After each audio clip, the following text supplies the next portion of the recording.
Have you ever realized that when you start truly changing, the people around you begin to feel uncomfortable? They won't say it outright. They'll hide it behind jokes, well-meaning advice, or simply an odd silence whenever you speak about something deeper. But what's really happening is quite simple. The evolution of your mind shakes their comfort zone, and no one wants to face the fact that they've been living a life that's too easy, too automatic. Maybe right now you're feeling it. You've started thinking differently, acting differently, questioning things you once accepted without a second thought.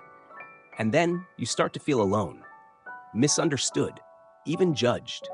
What no one tells you is this is the price you pay to build an unshakable mind, not the kind of flashy strength that everyone cheers for, but the kind of strength that makes others uneasy, a power that scares them.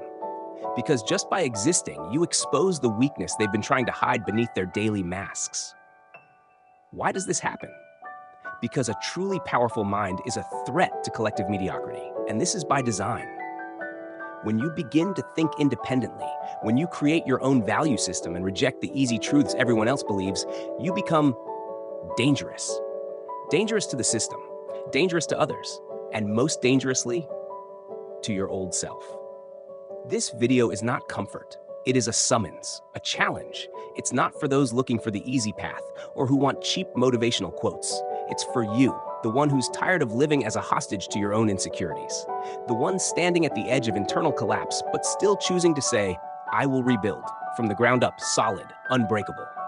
A mind no one can manipulate. A mind that scares people, because it won't bend. So if you feel ready to walk this path, a lonely, difficult road, but one that holds transformative power, then keep going. Because what nature is about to teach you will push you to your limits, but it may also fully set you free. And after that, you will never see the world the same way again. Nietzsche wasn't just a philosopher. He was a surgeon of the human soul, a man brave enough to stare into the abyss of existence. Not just to stare, but to leap into it. And in that chaotic depth everyone else avoids, he found real strength. Because nature knows, humans don't grow in peace, in order, or in comfort. We grow in chaos, in fall, in pain. Nietzsche once wrote, "One must still have chaos within oneself to give birth to a dancing star." It sounds like poetry, but it's actually psychological diagnosis. It means if you want to build an invincible mind, you must give up the naive idea that it will come from comfort, morning affirmations, or short bursts of inspiration. No. True power comes when you face pain without flinching, when you stop begging life to be easier and start demanding yourself to be stronger. Think back to the moments when you grew the most. Was it when everything went smoothly? Or was it during times you broke down, got lost all direction, and were forced to pick up the pieces and build a new version of yourself? Nietzsche didn't see pain as an accident. He saw it as a tool for transformation. And if you can change the way you see pain, failure, and loneliness, you will begin to forge a spirit that cannot be broken. And at that moment, you begin to shake the world. While most run from chaos, you'll learn to walk through it. While they beg for normalcy, you'll reach for greatness. But to evolve this way, you must break every old idea of what strength means. Strength is not always smiling. It's not always appearing in control. Strength is enduring what seems unbearable and rising anyway, even if it hurts more. But nature knows, chaos alone is not enough. If you don't have a solid center within, if you don't have an anchor for your ego, you'll drown in that chaos. And that is exactly why, in the next part, we'll speak about the most pivotal moment in Nietzsche's philosophy, the moment he killed God and placed the entire weight of existence on your shoulders. Because when there is nothing left to look up to, you are forced to look within. And that's where a new universe must be born. If what you're hearing truly resonates with you, hit the subscribe button. Here, we don't chase comfort. We chase truth and power. Mediocrity is not a catastrophic explosion. It doesn't arrive like war or earthquakes. It seeps in, quietly, bit by bit, through harmless conversations, through well-meaning advice, through the glance that says, stop dreaming so much, through the thought that everyone's like that. And then one day, you wake up and can't remember why you ever thought you were special. That's the power of collective mediocrity. It doesn't need to attack you. It only needs to convince you that you're nothing special. that your dreams are naive, that you should be content with what the crowd considers okay. Nietzsche called this the morality of the herd, a morality not designed to lift you up, but to keep everyone on the same level. In the herd, every attempt to excel is met with suspicion. Every extraordinary act is ridiculed. Why? Because it exposes the mediocrity the herd is trying to ignore. You've seen it. The talented are told they're showing off. The ambitious are labeled arrogant. Those who live true to themselves are called weird.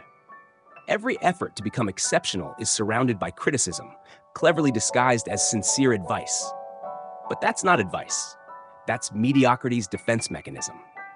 It doesn't want you to go further, because if you do, it will have to look at itself. And the last thing the crowd wants is to face its own mediocrity. But you cannot live large in a small world.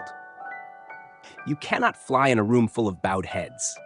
And if you are serious about personal evolution, you must learn to protect your vision like a warrior guards their soul.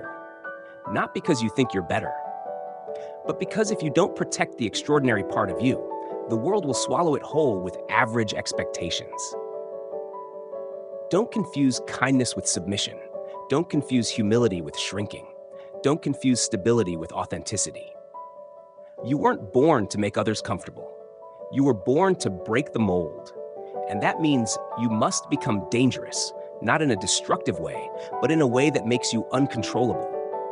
When you no longer depend on recognition, on praise, on the crowd's pat on the back, you become dangerous. When you act from inner power instead of waiting for permission, you become dangerous. And when you know who you are no longer easy to manipulate. Nietzsche said, "He who has a why to live can bear almost any how." So the question is, what is your why? Why are you still reading this? Why do you feel the need to break free? Why do you know you can't live like everyone else? You don't have to answer me. You have to answer yourself, because only when your reason is big enough can you stand up to and overcome a society built to keep you average.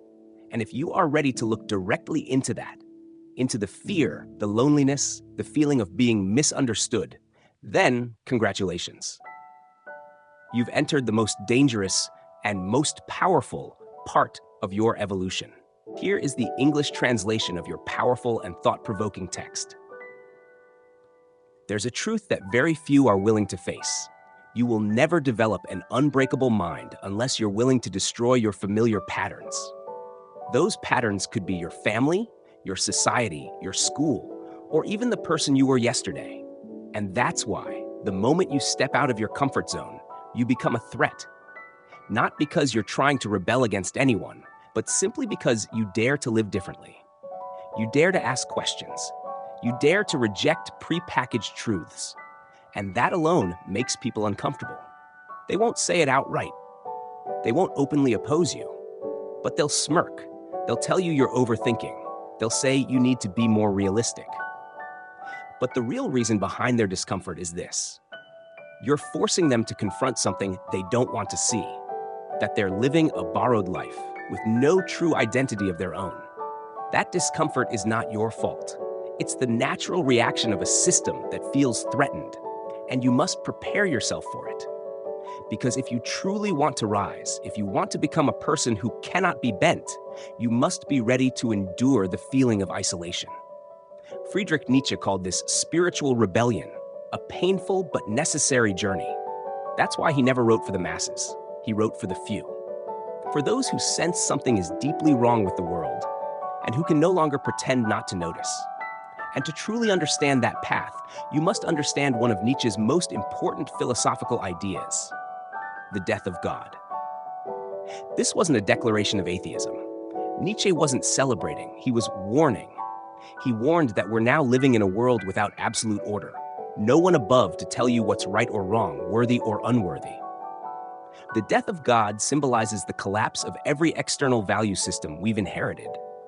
And from that moment on, everything falls into your hands. You become the creator, the one ultimately responsible for your own existence. And this is where most people fall, because they don't want to carry that weight. They want someone to point the way, to make the rules, to pass judgment. But true freedom doesn't come with a guide. It comes with solitude.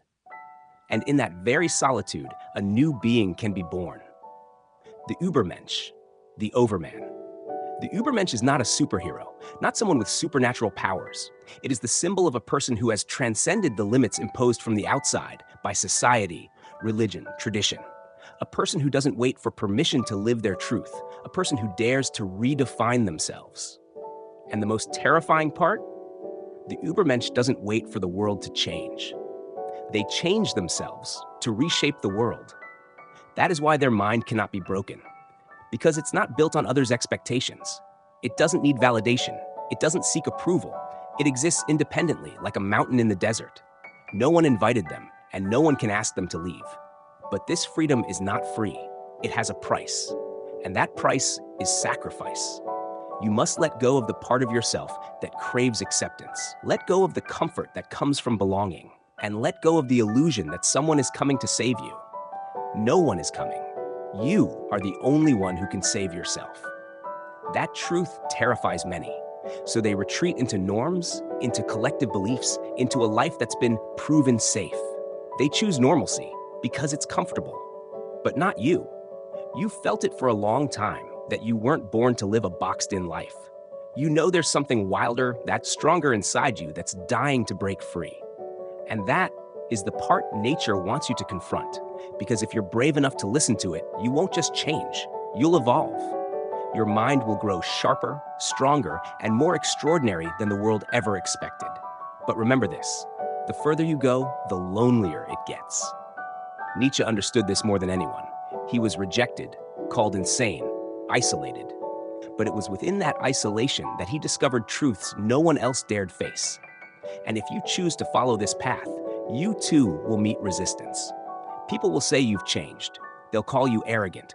They'll try to pull you back into the familiar cycle of mediocrity.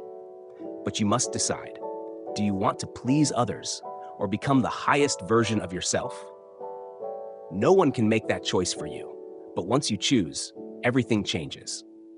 You will step into a world no longer built on what should I do, but instead, what is truly worthy of me? And in that moment, you will begin to truly live. If this awakens something within you, then you know you're ready. Ready for the next part, where we dive deep into the most dangerous enemy of all personal evolution, collective mediocrity. Let me know if you'd like this adapted into a script, video voiceover, or a publication-ready essay.